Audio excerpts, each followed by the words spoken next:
Now, you made a good point, brother, about how a lot of these tethers are now trying to latch on to the reparations claim because understand for a long time, they were the main ones telling us, you shut up, nigga. You're not going to get no handout, nigga. You know, you're not going to get nothing. They were the main ones trying to undermine us and discourage us from fighting for our reparations. Now that we have a real movement going on and we are not wavering from it and we're delineating ourselves from all of the other tether groups, they're trying to now word things in a way so they can somehow get a kickback. First, they don't want us to do the lineage thing. They're the main ones talking about, well, I'm black too, and I have some discrimination too. No, no, no, no, not the same. We're not talking. That's not reparations. That's a whole different claim. So now they're trying to use our terms and they're trying to find a way to flip it. Again, I talked about this the other day. How one tether was like, well, yeah, I'm from Africa, but what if I had a brother or a great great great grandparent who was sold into slavery? Would that make me a descendant of FBA? No, it doesn't. We're not letting y'all play these little word games that you try to twist up and try to make yourself an FBA. You're not going to do that at all.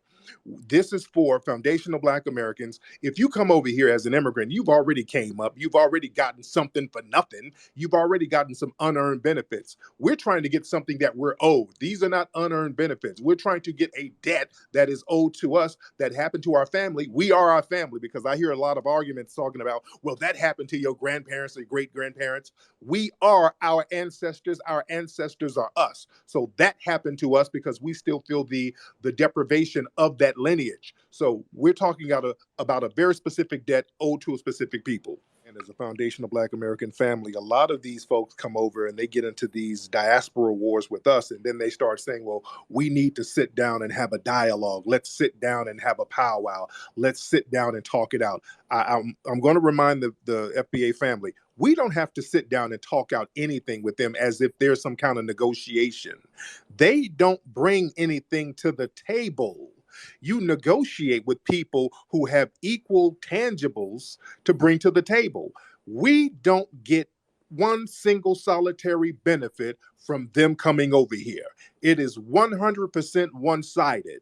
So we don't need to sit down at the table to negotiate with them. Get your ass in line or sit down somewhere. Either back us up or back up somewhere. That's all there is to it. We're telling you what you need to do. And a lot of them will get this arrogant attitude where I'm a citizen now, nigga. You can't do nothing to me now. You look at some of these laws that's going down now with some of these immigration laws that ain't following through like they need them to follow through. That's because we ain't supporting it. Look at what happened to the Haitians. They got sent back because we weren't supporting it. Look at that new law in New York where they're not letting non-citizens vote no more. That's because we didn't get behind it. So now they want to get some act right. We're letting them know we will make things real crazy for you in the political sense if you don't back up what we're trying to do, because we're not playing those games no more. And family, the thing is, foundational Black Americans, we've been warning these tethers for years how you don't play these games with white supremacy. For years, we've been telling them, hey, brother, you might need to stop with the cooning because these white supremacists are turn on you. You might not want to talk greasy about other Black folks around these white supremacists because they'll turn on you. We've been telling them that for the longest. They'll tell us, well, no, nigga, you just don't work hard. You don't pull yourself up by your bootstraps, nigga. These are good white people. Oh, like, what about Chicago, nigga? All right, Umbutu. And then when you get stabbed up by your white girlfriend or you dating a zaddy and then all we find is your divestment wig in a river somewhere, your family want to come to us with the goddamn kufi and the GoFundMe page talking about, hey, nigga, we all in these together. No, we're not. We're good. You do you. Pull yourself up by your bootstraps or your flip-flops or whatever you got going on, because we're not caping for you no more. We're taking the cape off. Hold your own damn nut. There's Jollof heartburn all over the hood right now. The tethers are so mad. These nigga did it again. Oh my God.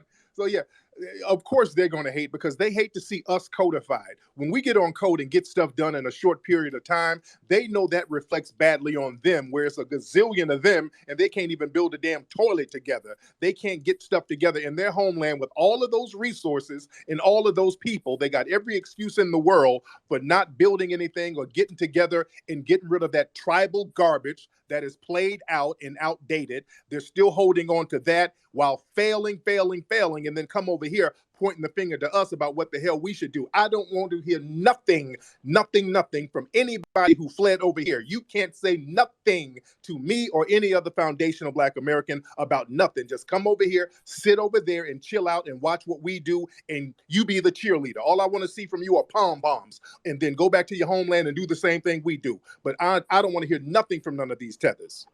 The image of the Sambo sellout, we got to understand that image became popularized really with non-FBA tethers. A sister earlier mentioned step and fetch it, and how step and fetch it is used as a euphemism and an epithet among Black people who coon it up. We have to remember Step and Fetch It was non-FBA. He's Caribbean. William Perry, he's a Caribbean dude. And Black Americans, foundational Black Americans, we've always looked down upon Step and Fetch It. It was Black people, Black organizations writing to the movie studio saying, hey, this is not our image. This negative image of us, we don't like this. We've always spoke out against these negative images of us portrayed by a lot of these non-FBA tethers who like to promote that. Fast forward to today, when you look at negative images of foundational Black Americans, especially online, where do we see it coming from? Bossip, non-FBA owned. Madame Noir, non-FBA owned. Shade Room, non-FBA owned. World Star, non-FBA owned. Media Takeout, trash website, non-FBA owned.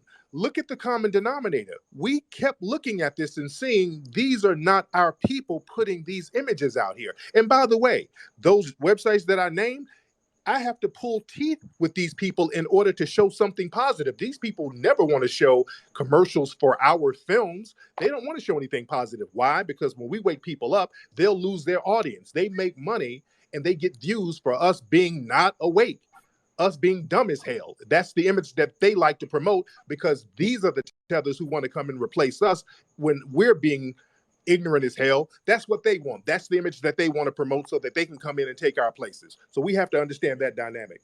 And the thing is, when we go over to Africa or in the Caribbean and show anything negative, they have a hissy fit. When Kendrick Lamar was just over there in Africa, all he did was just start filming. They were all on Twitter calling him all types of names, talking about how he shouldn't show that. When I went to South Africa, I just turned the camera on and started filming. When I went over to some of these other countries and started filming, they were all online saying, hey, don't show that. That's not what we really are. I'm like, yeah, it is what you really are. I'm not saying anything negative. I'm just showing what's going on over here. They don't like any negative images about what's going on over there, but they come over here and find the first hood rat and dusty nigga they can find and put them on a website and blow it up. And family, this is another thing, family. FBA family, don't ever let no tether sit up and tell us we don't have a culture. We are the culture. Everything about American culture is from foundational Black Americans without any exception. That is a major projection.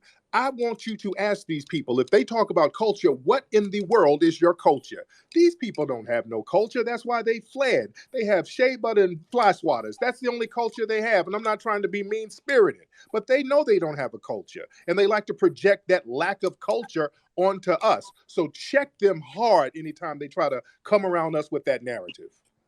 Nollywood is not a culture.